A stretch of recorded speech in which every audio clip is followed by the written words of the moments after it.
Hello everyone, आप लोगों का स्वागत है मेरे एक और वीडियो में। आज का जो टॉपिक होने वाला है वो होने वाला है 70 BPSC PT biology set number 27, जिसमें हम सब रूट को कंप्लीट करेंगे और फिर हम सब अगला जो चैप्टर पढ़ेंगे वो होगा तना। ठीक है, और उसके बाद पत्ती पढ़ेंगे और फूल फल, इस प्रकार से आगे बढ़ते रहेंगे। फिलहाल जड़ को इस वाले वीडियो में हम सब समाप्त करेंगे। तो हम सब पिछले वीडियो में बहुत कुछ जड़ के बारे में जाने थे, इस वीडियो में भी बहुत कुछ जानने वाले हैं। तो चैनल पे नए हैं तो चैनल को सब्सक्राइब कर लें आप सब। अगर आपको इसका पीडीएफ चाहिए तो ज्वाइन टेलीग्राम चैनल, लिंक होगा डिस्क्रिप्शन में, जल्दी से ज्वाइन कर सकते हैं।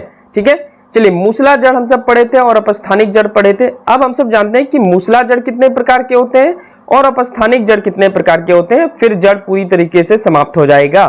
तो मूसला जड़ मुख्य रूप से कितने प्रकार के होते हैं? तो मूसला जड़ मुख्य रूप से दो प्रकार के होते हैं। पहला नोड्यूलेटेड जड़ यानी गांठदार जड़ या ग्रंथिल जड़ इसको बोलते हैं। ध्यान से समझने का प्रयास करेंगे। यह दलहनी पादप में होता है। इसमें पादप की जड़ें अंदर नोड्यूलेटेड हो जाता है। इसमें राइजोबियम जीवाणु पाए जाते हैं जो नाइट्रोजन को स्थिर करता है। ठीक है, यानी जो ग्रंथिल जड़ है इसमें क्या पाया जाता है? राइजोबियम पाया जाता है। राइजोबियम क्या है? तो राइजोबियम एक जीवाणु है। जीवाणु पाए जाते हैं जो नाइट्रोजन को स्थिर करता है। याद रखेंगे, इसका मुख्य कार्य ही है क्या? नाइट्रोजन का स्थिरीकरण करना। तो आपसे पूछेगा कि कौन से रूट में नाइट्रोजन का स्थिरीकरण होता है, तो आपसे बोलेंगे मूसला जड़ के नोड्यूलेटेड जड़ में। ठीक है, याद रखेंगे। या ऑप्शन में आपका नोड्यूलेटेड अगर रूट नहीं रहे तो मूसला रूट रहे तो वो आप दे देंगे मूसला जड़ इज अ राइट आंसर हो जाएगा। तो इसका काम है नाइट्रोजन को स्थिरीकरण करना। यह मुख्य रूप से मूसला जड़ का कार्य है।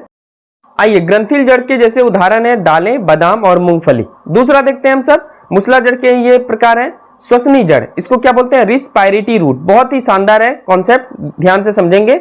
यह दलदली या नमकीन क्षेत्र में जहां मृदा में नाइट्रोजन की कमी होती है वहां पाए जाते हैं। ठीक है, भूमि से निकले जड़ में छोटे छोटे छिद्र पाए जाते हैं जिसे न्यू मेटाफोर्स कहा जाता है। जैसे मैंग्रोव पादप, मैंग्रोव पौधा कहाँ पाया जाता है? तो पश्चिम बंगाल का जो सुंदरवन डेल्टा है तो वहां पे पाया जाता है। देखिए समुद्र और वहां पे जितने भी गंगा नदी जाती है समुद्र में मिल जाती है, बे ऑफ बंगाल में आपको पता है, तो वहां पे नमकीन पानी रहता है। तो नमकीन पानी में ये उगेगा। ठीक है, जहां पे नाइट्रोजन की कमी रहेगी।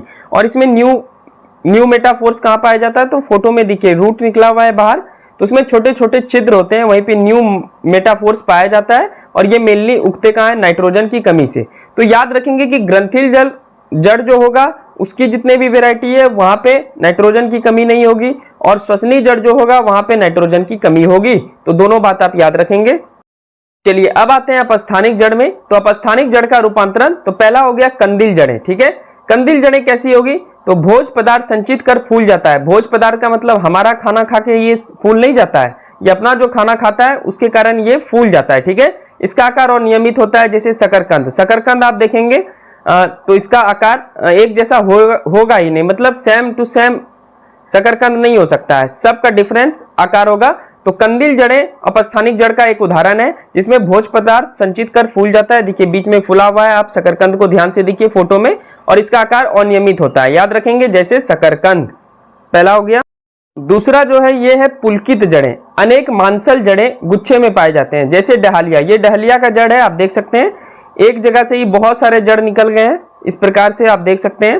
तो ऐसे जड़ को क्या बोलते हैं? पुलिकत जड़ें बोलते हैं। और ये भी अपस्थानिक जड़ के उदाहरण है जैसे डहलिया। ये सब याद रखेंगे कि डहलिया का जड़ कौन सा जड़ है? तो पुलिकित जड़ है। ठीक है, और यह अपस्थानिक जड़ के अंतर्गत आता है। उसके बाद है ग्रंथिल जड़। इन जड़ों में ऊपरी भागी मांसल होते हैं जैसे आम और हल्दी। ये आम का है, तो आम में देखेंगे सुरबा ऊपर में ही निकल गया है पौधा, तो इसलिए इसको क्या कौन सा जड़ बोलते हैं? नोड्यूल्स जड़ या ग्रंथिल जड़ इसको बोलते हैं। ये भी अपस्थानिक जड़ के उदाहरण है, आम और हल्दी। ये याद रखना है आप सबको, बार बार प्रश्न पूछेगा यहां से। चौथा जो अपस्थानिक जड़ है वो है मणिकामय जड़। इस प्रकार की जड़ें थोड़े थोड़े अंतराल पर फूल जाता है जैसे ऑर्चिस। यहाँ पे आपको समझ में नहीं आ रहा होगा पर इसका रूट इस प्रकार से होता है। देखिए यहाँ से थोड़ा बड़ा रूट, फिर फूल गया, फिर थोड़ा बड़ा फूल गया, फिर थोड़ा बड़ा फूल गया, इस प्रकार से। ठीक है, तो इसको ऑर्चिस उदाहरण देंगे और याद रखेंगे ऑर्चिस किसके उदाहरण है? मणिकामय जड़ की उदाहरण है, और यह अपस्थानिक जड़ के अंतर्गत आते हैं। तो बहुत टाइप के रूट्स होते हैं, इसलिए ध्यानपूर्वक समझने का प्रयास करें आप सब। चलिए आगे बढ़ते हैं हम सब। आंतरिक बल प्रदान करने वाली जड़। ठीक है, तो पहला हो गया स्तंभ जड़, प्रोप रूट इसको बोलते हैं। जब पेड़ की क्षैतिज शाखाओं से निकलती है और यह जड़ें जमीन तक पहुंचकर शाखाओं को सहारा देता है जैसे बरगद और इंडियन रबड़। ठीक है, आप देखते होंगे कि बरगद का जो रूट रहता है ऊपर से नीचे तक आ जाता है जमीन तक, और फिर ये जितने भी डाली है उसको सहारा प्रदान करता है। ऐसे जड़ को स्तंभ जड़ बोलते हैं, यानी प्रॉप रूट बोलते हैं। चलिए एक और देखते हैं हम सब अभी। चलिए सेकेंड नंबर हम सब देखते हैं रूट, इसको बोलते हैं अवस्तंभ जड़। ठीक है, जड़े छोटा और मोटा होता है, जड़े तने के आधार से निकलता है, जैसे गन्ना और मक्का में होगा। ठीक है, तो गन्ना में आप अगर ध्यान से देखेंगे तो नीचे का सिरा जो होता है वो मोटा होता है और फिर जैसे जैसे आप ऊपर बढ़ेंगे वो पतला होते जाता है, यानी ये कैसा रूट है, ये है अवस्तंभ जड़। ठीक है, याद रखेंगे। और ये भी आंतरिक बल प्रदान करने वाला जड़ है, अवस्तंभ जड़। छोटा और मोटा होता है जड़ और तने के आधार से निकलता है। गन्ना और मक्का में ऐसा ही होगा, अगर गन्ना नहीं देखें तो जाकर देख लें खेत में। चलिए उसके बाद जो है तीसरा जड़ आरोही जड़।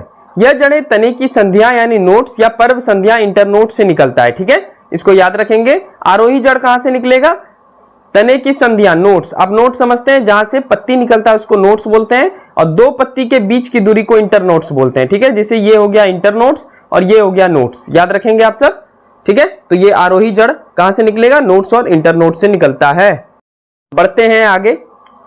जैविक क्रियाओं में सहायक जड़, तो पहला स्वांगीकरण जड़। ये कैसा होगा, तो इसमें क्लोरोफिल पाए जाते हैं और यह प्रकाश संश्लेषण क्रिया भी करता है, जैसे सिंघाड़ा। ये सिंघाड़ा में कैसा जड़ पाया जाएगा, स्वांगीकरण जड़। सिंघाड़ा अगर नहीं समझ रहे हैं तो इसको पानी फल बोलते हैं। हम सबके बिहार में इसका बहुत ज्यादा यूटिलाइजेशन होता है, किसी फेस्टिवल में, छठ पूजा में भी होता है और बहुत सारे फेस्टिवल में होता है। और सिंघाड़ा जो है ये स्वांगीकरण जड़ है। ठीक है, बाहर वाले के लिए समझना थोड़ा मुश्किल है, पर इसको पानी फल बोलते हैं, आप सब याद रखेंगे। ठीक है, नेक्स्ट दूसरा है चूसन जड़ें। कुछ परजीवी पौधे होस्ट प्लांट में पोषण पदार्थ प्राप्त करने के लिए होस्टेरिया को विकसित करता है, जैसे अमरबेल या चंदन। आप देखते होंगे कि बहुत सारा ऐसा प्लांट है जो कि दीवार पे धीरे धीरे दीवार पे टच करता है अपना रूट को और धीरे धीरे दीवार पे ही चढ़ जाएगा। जैसे ये बगल वाला पेड़ देखिए, अमरबेल का पेड़ है, ये तो आप सबके गांव में अगर रहते होंगे तो देखे होंगे। तो अमरबेल का पेड़ ऐसा ही होता है, मतलब दूसरे पेड़ पे लुध जाता है आराम से। तो ऐसे पेड़ के जो जड़ें होती है वो कैसी होती है, चूसन जड़ें होती है। ठीक है, ये दूसरे पे सहारा प्रदान करता है, इसलिए इसको बोला जाता है। तो याद रखेंगे इसको। कुछ परजीवी पौधे क्या करते हैं, होस्ट प्लांट से पोषण पदार्थ प्राप्त करते हैं, मतलब ये वाला प्लांट जो है किसी ना किसी पर सहारा रहेगा ही रहेगा, चाहे वो पेड़ हो, दीवार हो। ठीक है, और वहां से अपना पोषण पदार्थ प्राप्त करता है। तो ऐसे जड़ को चूसन जड़ें कहते हैं, सकिंग रूट बोला जाता है।